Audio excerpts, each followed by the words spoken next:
अगली खबर का विश्लेषण करने से पहले हम आपसे एक सवाल पूछना चाहते हैं। अगर कोई डॉक्टर आपसे ये कहे कि स्वस्थ रहने के लिए अलग अलग दवाएं खाने की बजाय आपको सिर्फ एक दवा खानी होगी, लेकिन ये दवा थोड़ी कड़वी और थोड़ी महंगी है, तो आपका जवाब क्या होगा? हमें पूरी उम्मीद है कि आप कहेंगे कि आप अलग अलग दवा लेने की बजाय एक ही दवा लेना पसंद करेंगे, क्योंकि इससे आपका वक्त बचेगा और लॉन्ग टर्म में दवा पर आपका खर्च भी कम होगा। जीएसटी यानी गुड्स एंड सर्विसेज टैक्स एक ऐसी ही दवा का नाम है जो भारत की टैक्स वाली बीमारी का इलाज एक बार में कर देगी। राज्यसभा ने आज जीएसटी के लिए संविधान संशोधन बिल पर बहस और वोटिंग आज राज्यसभा में हुई है। ये संविधान में 122वां संशोधन है।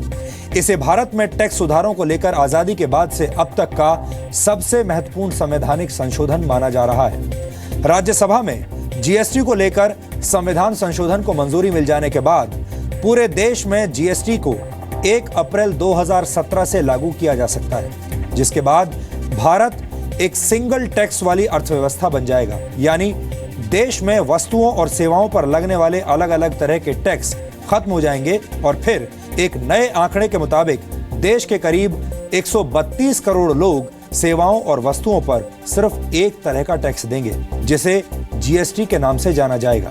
इसी तरह से ये जानना और समझना भी जरूरी है कि गुड्स एंड सर्विसेज टैक्स यानी जीएसटी का आप पर, आपके जीवन पर क्या असर पड़ेगा। फिलहाल किसी भी सामान पर केंद्र और राज्य कई तरीके के अलग अलग टैक्स लगाते हैं, लेकिन जीएसटी आने के बाद सभी तरह के सामानों पर एक जैसा समान टैक्स लगाया जाएगा और service tax, central sales tax, state sales tax और वैट जैसे तमाम टैक्स खत्म हो जाएंगे। मौजूदा स्थिति यह है कि हमें किसी भी सामान पर करीब 30 से 35% टैक्स देना पड़ता है। कुछ चीजों पर तो प्रत्यक्ष या अप्रत्यक्ष तरीके से लगाया जाने वाला टैक्स 50% तक पहुंच जाता है। जीएसटी आने के बाद यह टैक्स 18% हो जाएगा, जिसमें कोई इनडायरेक्ट यानी छिपा हुआ अदृश्य टैक्स नहीं होगा। जीएसटी के आने से टैक्स का ढांचा सरल हो जाएगा और इससे मैन्युफैक्चरिंग सेक्टर का पैसा और समय दोनों बचेंगे। विशेषज्ञों की राय है कि अगर देश में जीएसटी लागू हो जाएगा तो जीडीपी ग्रोथ 1 से 2% तक बढ़ सकती है। जीएसटी भारत की अर्थव्यवस्था को एक देश एक टैक्स वाली अर्थव्यवस्था बना देगा। फिलहाल भारत के लोग वस्तुओं और सेवाओं के लिए 20 अलग अलग तरह के टैक्स चुकाते हैं, जबकि जीएसटी लागू होने के बाद सिर्फ एक ही तरह का टैक्स चुकाना होगा। लेकिन जीएसटी लागू होने के कुछ वर्षों तक आपको महंगाई वाले दिन भी देखने पड़ सकते हैं, इसलिए कुछ लोगों के लिए ये बुरे दिन भी ला सकता है। पैकेज्ड फूड प्रोडक्ट्स पर ज्यादातर राज्यों में अभी कोई ड्यूटी नहीं लगती। जहां इन प्रोडक्ट्स पर ड्यूटी लगती है वहां भी इसकी दर 4 से 6% तक है, लेकिन जीएसटी लागू होने के बाद आपको डिब्बा बंद खाने पर भी 18% तक का टैक्स देना होगा। इसी तरह ज्वेलरी पर अभी 3% ड्यूटी और रेडीमेड गारमेंट्स पर 4 से 5% स्टेट वैट टैक्स लगता है, लेकिन 18% जीएसटी लगने के बाद गहने और कपड़े महंगे हो जाएंगे। जीएसटी लागू होने के बाद डिस्काउंट भी महंगा हो जाएगा। अभी डिस्काउंट के बाद बची बाकी की कीमत पर टैक्स लगता है, लेकिन जीएसटी लागू होने के बाद एमआरपी पर टैक्स लगेगा। इसके अलावा सभी तरह की सेवाएं महंगी हो जाएंगी, क्योंकि फिलहाल मोबाइल फोन और क्रेडिट कार्ड जैसी सुविधाओं पर, जैसी सेवाओं पर 15% का टैक्स लगता है, जो बढ़कर 18% हो जाएगा। यानी आपको इन सेवाओं पर अभी के मुकाबले 3% ज्यादा रकम खर्च करनी पड़ेगी। हालांकि जीएसटी लागू होने के बाद घर और कार खरीदना काफी सस्ता हो जाएगा। छोटी कारों और कॉम्पैक्ट एसयूवीज पर अभी 30 से 44% तक टैक्स लगता है, लेकिन सिर्फ 18% जीएसटी लगने की वजह से ये कारें 45,000 रुपए तक सस्ती हो जाएंगी। अभी घर खरीदने पर आपको सर्विस टैक्स और वैट दोनों चुकाने पड़ते हैं, लेकिन जीएसटी लागू होने पर आपको सिर्फ एक तरह का टैक्स देना होगा। इसी तरह रेस्टोरेंट्स में खाना खाना भी आपके लिए सस्ता हो जाएगा। ऐसा इसलिए होगा क्योंकि अभी अलग अलग राज्यों में वैट की दर अलग अलग है और आपको सर्विस टैक्स भी चुकाना होता है, लेकिन जीएसटी लागू होने पर आपको सिर्फ एक ही तरह का टैक्स देना होगा। अभी एयर कंडीशनर्स, माइक्रोवेव ओवन और वॉशिंग मशीन जैसे घरेलू उपकरण खरीदने पर आपको 12.5% एक्साइज और 14.5% वैट देना पड़ता है, लेकिन जीएसटी के तहत सिर्फ 18% टैक्स देने से ये सामान आप काफी कम दामों पर खरीद पाएंगे। देश भर में माल ढुलाई करीब 20% तक सस्ती हो जाएगी, जिससे महंगाई घट भी सकती है। उद्योगों को अभी करीब अलग अलग तरह के 18 टैक्स भरने होते हैं, लेकिन जीएसटी लागू होने पर उद्योगों का वक्त और पैसा दोनों बचेंगे। अब हम आपको सवाल जवाब के फॉर्मेट में यह समझाते हैं कि जीएसटी का आपकी आर्थिक सेहत पर क्या असर पड़ेगा। आपके मन में पहला सवाल यह होगा कि आखिर जीएसटी से होगा क्या? तो इसका जवाब यह है कि जीएसटी के जरिए देश में एक टैक्स की व्यवस्था लागू हो जाएगी और इसी के साथ केंद्र और राज्य सरकारों द्वारा लगाए जाने वाले 20 तरह के इनडायरेक्ट टैक्सेस यानी अप्रत्यक्ष टैक्स खत्म हो जाएंगे। जीएसटी के बाद excise duty, service tax, additional duty of custom, VAT, sales tax, central sales tax, मनोरंजन टैक्स और लग्जरी टैक्स जैसे कर यानी जैसे टैक्स खत्म हो जाएंगे। आपके मन में अगला सवाल यह होगा कि क्या जीएसटी लागू होने के बाद सिर्फ एक ही टैक्स देना होगा? तो हम आपको बता दें कि तकनीकी तौर पर ऐसा नहीं होगा। जीएसटी में 3 तरह के टैक्स शामिल होंगे, जिनमें पहला होगा सीजीएसटी यानी central goods and services tax, जिसे केंद्र सरकार वसूलेगी। दूसरा टैक्स होगा एसजीएसटी यानी state goods and services tax, जिसे राज्य सरकारें आपसे वसूलेंगी। और तीसरा होगा आईजीएसटी यानी integrated goods and services tax, जो 2 राज्यों के बीच होने वाले कारोबार पर लगेगा और इसे दोनों राज्यों को बराबर अनुपात में बांटा जाएगा। अब आप ये सोच रहे होंगे कि इससे आम आदमी को क्या फायदा होगा? तो हम आपको बता दें कि अभी आप अलग अलग सामान पर 30 से 35% तक का टैक्स चुकाते हैं, लेकिन जीएसटी की वजह से आपको सिर्फ 18% टैक्स देना होगा। एक देश एक टैक्स की नीति लागू होने पर आपको किसी भी सामान के लिए अलग अलग राज्यों में अलग अलग कीमत नहीं चुकानी होगी, यानी पूरे देश में सभी सामान एक ही दाम पर मिलेंगे। आप ये भी सोच रहे होंगे कि टैक्स की दर 35% से 18% हो जाने पर तो सरकार को काफी नुकसान होगा, लेकिन हम आपको ये भी बता दें कि ऐसा बिल्कुल नहीं होगा, क्योंकि नई वस्तुएं ऐसी हैं जिन पर अभी काफी कम टैक्स लगता है। जीएसटी से इन वस्तुओं पर लगने वाला टैक्स बढ़ जाएगा। जीएसटी के तहत हर लेन देन की ऑनलाइन एंट्री होगी, इसलिए तमाम कारोबारी बिक्री कम दिखाकर टैक्स की चोरी अब नहीं कर पाएंगे। सरकार जीएसटी का एक पोर्टल बनाएगी जिस पर पैन नंबर दर्ज करके आप अपना रजिस्ट्रेशन करवा सकते हैं। रजिस्ट्रेशन के बाद आपको यूनिक आइडेंटिफिकेशन नंबर मिलेगा और इस नंबर का इस्तेमाल करके आप एक बार में ही टैक्स की ऑनलाइन पेमेंट कर पाएंगे।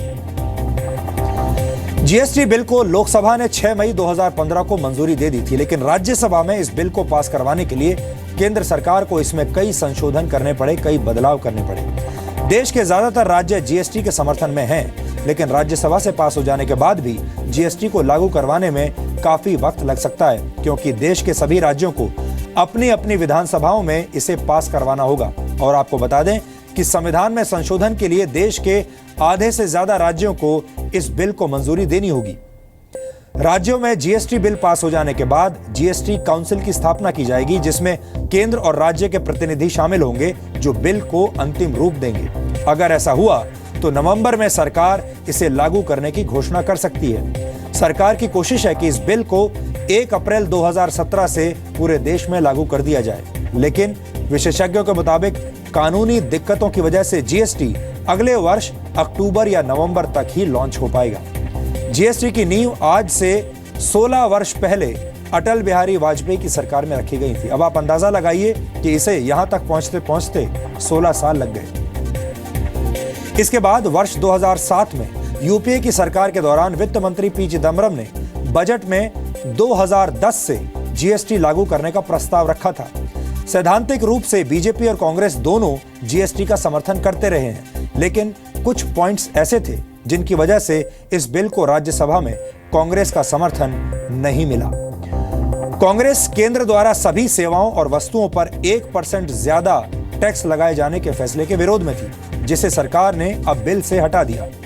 कांग्रेस की मांग थी कि सरकार एक डिस्प्यूट सेटलमेंट अथॉरिटी का निर्माण करे, ताकि 2 राज्यों या फिर केंद्र और राज्य के बीच होने वाले विवादों को सुलझाया जा सके। कांग्रेस चाहती थी कि सरकार जीएसटी पर 18% का कैप तय करे, यानी जीएसटी के तहत टैक्स की दर हमेशा के लिए 18% ही रहे, जिससे आगे चलकर सरकार अपनी मर्जी से बढ़ा ना पाए। और आपको ये भी बताएं कि दुनिया के करीब 165 देशों में जीएसटी की व्यवस्था लागू है, यानी इन देशों में भारत की तरह वस्तुओं और सेवाओं पर अलग अलग तरह के टैक्स नहीं देने पड़ते। और अगर भारत में ही अगर जीएसटी लागू होता है तो भारत दुनिया का 166वां ऐसा देश होगा। न्यूजीलैंड में 15%, ऑस्ट्रेलिया में 10%, फ्रांस में 19.6%, जर्मनी में 19%, स्वीडन और डेनमार्क में 25% और यहां तक कि पाकिस्तान में भी 18% की दर से जीएसटी आज भी लागू है। जीएसटी से पहले भारत के टैक्स सिस्टम में सबसे बड़ा बदलाव वर्ष 2005 में किया गया था, जब सेल्स टैक्स को वैट में यानी VAT में बदल दिया गया था। वैट की मदद से अलग अलग चरणों में लगने वाले टैक्सेस को कम करने की कोशिश की गई थी, लेकिन वैट भी टैक्स पर टैक्स लगाने वाली व्यवस्था का अंत नहीं कर पाया। वैट उन वस्तुओं पर भी लगता है जिनके लिए एक्साइज ड्यूटी चुका दी गई है, यानी आम लोगों को टैक्स पर भी अलग से टैक्स देना पड़ता है। भारत में टैक्स की वर्तमान व्यवस्था के तहत देश में निर्मित होने वाली वस्तुओं की मैन्युफैक्चरिंग पर एक्साइज ड्यूटी देनी पड़ती है, जबकि ये सामान जब बिक्री के लिए जाता है तो इस पर सेल्स टैक्स और वैट अतिरिक्त लग जाता है। इसी तरह सेवाओं पर लोगों से सर्विस टैक्स वसूला जाता है, लेकिन जीएसटी लागू होने पर सामान या सर्विस पर सिर्फ एक ही टैक्स देना होगा। जीएसटी के तहत सरकार राज्य सरकारों को नुकसान की स्थिति में पूरे 5 वर्षों तक मुआवजा देगी। सभी पार्टियों के बीच इस बात को लेकर भी सहमति बन गई है कि जीएसटी के रेट को संविधान में शामिल करने की बजाय बिल में शामिल किया जाए, क्योंकि जीएसटी की दर को संविधान में शामिल करने से भविष्य में बदलाव करने के लिए लंबी प्रक्रिया अपनानी होगी। जीएसटी को लेकर संविधान संशोधन बिल पर आज राज्यसभा में बहस हुई। इस दौरान वित्त मंत्री अरुण जेटली ने जीएसटी से जुड़ी कुछ अहम बातें सदन को बताई, जिसे हमारे दर्शकों को भी आज ध्यान से सुनना चाहिए। आज स्थिति क्या है? सेंट्रल गवर्नमेंट एक्साइज चार्ज करती है। लगभग 80% आइटम एक्साइज के 12.5% टैक्स है। यही आनंद जी ने शायद आंकड़ा दिया अभी। राज्य जो वैट चार्ज करते हैं, लगभग 55% आइटम्स पे वैट 14.5% है। अगर इसकी वेटेड एवरेज ले ले तो लगभग 65-70% आइटम्स पे कंबाइंड टैक्स 27% है, राज्य और केंद्र का मिला के। इसमें अब हम सेसेस भी डाल दें, लग्जरी टैक्स डाल दें, ऑक्ट्रॉय और एंट्री टैक्स डाल दें और जितने छोटे छोटे टैक्स लगते हैं वो सब डाल दें, तो ये फिगर 30 या 30 से भी ऊपर चली जाती है। अब आज उस आंकड़े के ऊपर जब वो टैक्स स्टेट्स और सेंटर में बढ़ता है तो उससे गुजारा चलता है। लेकिन जीएसटी आने के बाद कम से कम 3 परिवर्तन आएंगे। पहला परिवर्तन ये होगा, और जो चिदम्बरम साहब ने ठीक कहा, I think he made a valid point when he said the system will be more efficient. The second will be that there will be no cascading effect of tax on tax. आज अगर 6 stages पे tax लगता है तो हर stage पे जो पहले tax दिया गया है उस टैक्स कंपोनेंट पे भी टैक्स लगता है। सो जीएसटी में there will be no tax on tax, तो वो उसकी दर कम आएगी। तीसरा इसके साथ एक और तर्क है कि कई आइटम्स ऐसे हैं जिसके ऊपर या लोअर रेट का टैक्स लगेगा या टैक्स नहीं लगेगा। सो आज भी ये स्थिति है, when all these factors, there being no tax on tax, system becoming more efficient and evasion becoming more difficult, plus lower rate of tax or no tax in certain items, from this 27 to 30% will bring the rate down. और इस वक्त की सबसे बड़ी खबर यह है कि राज्यसभा में जीएसटी संविधान संशोधन बिल पास हो गया है और ये भारत की टैक्स व्यवस्था में एक बहुत बड़ा बदलाव है। हम आपको सीधी ताजा तस्वीरें दिखा रहे हैं। राज्यसभा में अब से थोड़ी देर पहले ये बिल पास हुआ। Those in favor, please say aye. Aye. Those against, please say no. I think the ayes have it. Division.